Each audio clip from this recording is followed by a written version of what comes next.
और अब बात करते हैं लोकसभा चुनाव से जुड़ी खबरों की। शनिवार यानी कि कल 2024 लोकसभा चुनाव का आखिरी फेज का चुनाव होने जा रहा है। 1 जून को 7वें चरण में देश के 8 राज्य और केंद्र शासित प्रदेशों की कुल 57 सीटों पर वोटिंग होगी। कई वीआईपी उम्मीदवारों की किस्मत का भी फैसला होना है। लोकसभा चुनाव में सभी दलों के नेताओं ने अपनी पूरी ताकत झोंक दी है। अब आखिरी फेज के चुनाव के बाद सबकी नजरें 4 जून को आने वाले नतीजे पर टिकी होगी।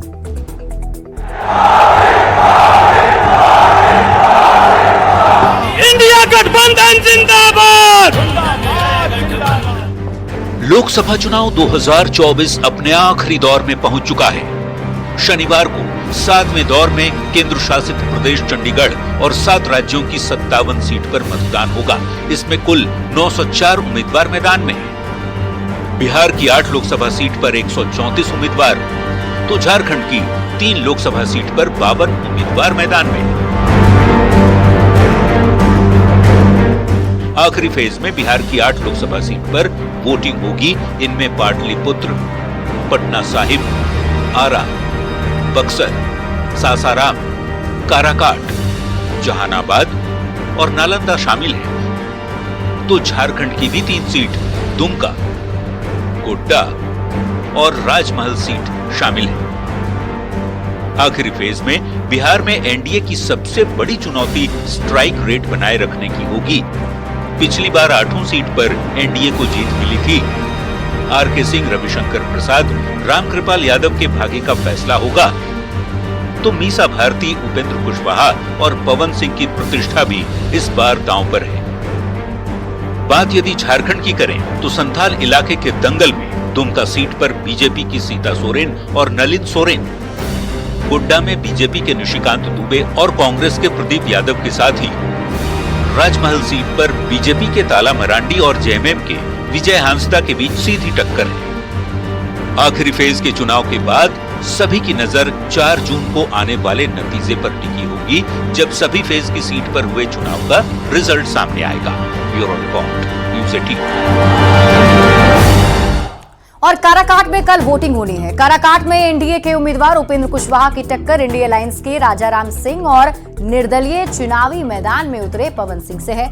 ऐसे में यहां मुकाबला त्रिकोणीय माना जा रहा है, लेकिन उपेंद्र कुशवाहा को भरोसा है कि काराकाट की जनता नरेंद्र मोदी को तीसरी बार पीएम बनाने के लिए उन्हें ही वोट करेगी। उपेंद्र कुशवाहा ने न्यूज़ 18 से बातचीत में लालू प्रसाद पर बड़ी साजिश का भी आरोप लगाया है। उपेंद्र कुशवाहा से बात की है न्यूज़ 18 संवाददाता आनंद अमृतराज। इस वक्त हमारे साथ मौजूद हैं काराकाट से एनडीए उम्मीदवार उपेंद्र कुशवाहा। उपेंद्र जी, काराकाट की लड़ाई पे बहुत लोगों की निगाह है। यहाँ पे प्रधानमंत्री भी आए, गृह मंत्री भी आए, रक्षा मंत्री भी आए। आखिर इतने बड़े नेताओं को यहाँ पर आने की जरूरत क्या पड़ गई? देखिए, अब प्रधानमंत्री जी नहीं आते तब भी कहते कि क्या कारण है कि यहाँ प्रधानमंत्री जी नहीं आए। मैंने आए तब भी सवाल, नहीं आते तो भी सवाल। प्रधानमंत्री जी सब जगह जा रहे हैं, यहाँ भी आए तो आए। अब बीजेपी के नेता हैं, सिर्फ नहीं है प्रधानमंत्री जी, एनडीए के नेता हैं। तो एनडीए के उम्मीदवार जहाँ जहाँ सिर्फ काराकाट थोड़े आए, बहुत सारी जगह गए हैं, तो उसमें यहाँ भी आए। एक बहुत दिलचस्प है सर कि गृह मंत्री जब यहाँ पर आए थे तो उन्होंने मतदाताओं को संबोधित करते हुए एक बड़ी बात कही कि आप कुशवाहा जी को जिताइए, बड़ा आदमी मैं बनाऊंगा। इसका मतलब क्या समझा जाए? अब इसका मतलब तो अमित शाह जी ही नहीं बता पाएंगे। उन्होंने कहा है तो उस पर हम क्या बताएं। इसका मतलब वही बताएंगे क्या है। एक सवाल सर इसलिए भी हो रहा है कि उपेंद्र कुशवाहा को बिहार के राजनीति में एक बड़ा चेहरा माना जाता है। क्या इस वजह से काराकाट में लोगों की निगाह है, या फिर एक भोजपुरी के स्टार हैं पवन सिंह, उनके मैदान में उतरने से दिलचस्पी लोगों की बढ़ गई है? देखिए, स्वाभाविक रूप से काराकाट का चुनाव तो लोगों की नज़र में है ही, और इसका एक कारण है कि लालू जी को लगा कि उपेंद्र कुशवाहा को एक पहलवान से हम नहीं पछाड़ पाएंगे, तो उन्होंने 2 पहलवान खड़ा कर दिया मेरे खिलाफ। तो लालू जी ने 2 पहलवान खड़ा किया। सामान्य तौर पे प्रतियोगिता होती है तो एक पहलवान के खिलाफ एक पहलवान, लेकिन यहाँ एक पहलवान के खिलाफ लालू जी ने 2 पहलवान खड़ा किया। 2 खड़ा करे या 200 खड़ा करे, फर्क कुछ नहीं पड़ना है। लेकिन लालू जी का अपना खेल चलते रहता है काराकाट में। आरजेडी के लोग, माले के लोग भले दावा करें, लेकिन यहाँ मुसलमान का भी वोट, यादव का भी वोट मिल रहा है एनडीए उम्मीदवार को, और बाकी जो दूसरी जात के लोग हैं उनका तो मिल ही रहा है, लेकिन यादव और मुसलमान का भी वोट मिल रहा है। कैमूर के भभुआ कलेक्ट्रेट ऑफिस में कंट्रोल रूम बनाया गया है। 1 जून को होने वाले चुनाव को लेकर जिला प्रशासन ने भी पूरी तैयारी कर ली है।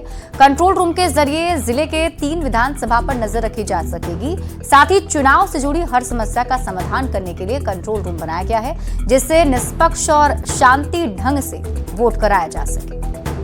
कक्ष है, कलेक्ट्रेट सभागार में बना हुआ है। उसमें हम लोगों ने एसी वाइज वहाँ पर अपने कर्मी को डिप्यूट किया है। इसके अलावा लीज लाइन और हंटिंग लाइन दोनों तैयार किए गए हैं, ताकि कोई भी मतदाता हो, चाहे हमारे पोलिंग पार्टी हो, किसी प्रकार सूचना देना चाहते हो दे देंगे। इसके अलावा लगभग 630 कैमरा का लाइव फीड भी आएगा, तो उसको हम लोग देख पाएंगे कहाँ क्या हो रहा नहीं हो रहा, वो भी देख पाएंगे।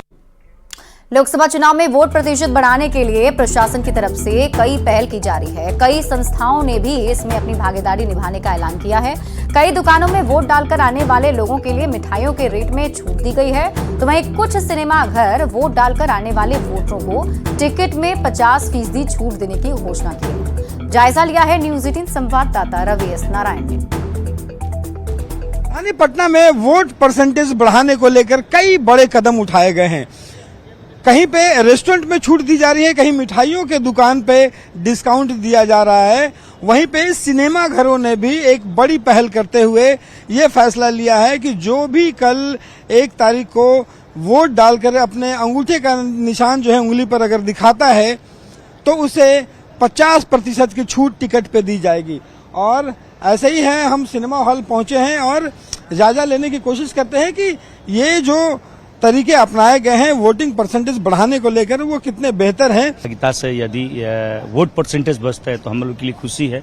तो कल जो भी टिकट का रेट रहेगा उसमें हम लोग 50% जो स्याही लगाकर सेल्फी लेकर आएंगे उनको हम 50% टिकट रेट पे उनको डिस्काउंट देंगे। यहाँ पे मूवी के लिए यहाँ पे छात्र भी पहुँचे हैं, सिनेमा देखने के लिए आए हैं। हाँ, भैया जो लगा है वहीं देखने आए हम लोग। लेकिन कल अगर सिनेमा देखने के लिए आते हैं, वोट ये निशान लगा करके, तो 50% की छूट मिलती है। बात है कि वोट देने के लिए अभी हम एलिजिबल नहीं है, लेकिन अगर कोई वोट दे के यहाँ पे आता है निशान लेके उंगली पे, तो 50% ऑफ होगा। जैसे कि अभी मेरा 130 लगा है, तो कल अगर आप वोट दे के आइएगा तो 65 रुपये लगेगा आपका। 50 कल वो ये सिनेमा हॉल में रैपिडो वगैरह सब कुछ पे 50% ऑफ है। बहुत खुशी की बात है। ज्यादा से ज्यादा लोग वोट देने के लिए पहुंचेंगे। जी निकलेंगे। हाँ एकदम। लेकिन जो लोग हैं वो भी खुश हैं। उनका कहना है कि ये अगर 50% का अगर डिस्काउंट दिया जा रहा है तो उनके लिए भी बेहतर है, और जो वोट परसेंटेज है, मतों का जो प्रतिशत जो बढ़ाना है और लोकतंत्र के इस महापर्व को जो सफल बनाना है, उसके लिए ये कदम जो है काफी बेहतर माने जा रहे हैं। कैमरा पर्सन अमित के साथ रवि एस नारायण, न्यूज 18 पटना। कल की वोटिंग को लेकर सिवान रेलवे स्टेशन पर भी विशेष चौकसी बरती जा रही है। स्टेशन पर आरपीएफ, जीआरपी की टीम लगातार चेकिंग अभियान चला रही है। चेकिंग अभियान के जरिए आपराधिक गतिविधियों और विस्फोटक पदार्थ की सघनता से जांच की गई। चुनाव से लेकर 4 जून तक होने वाली काउंटिंग को लेकर भी प्रशासन अलर्ट मोड पर है।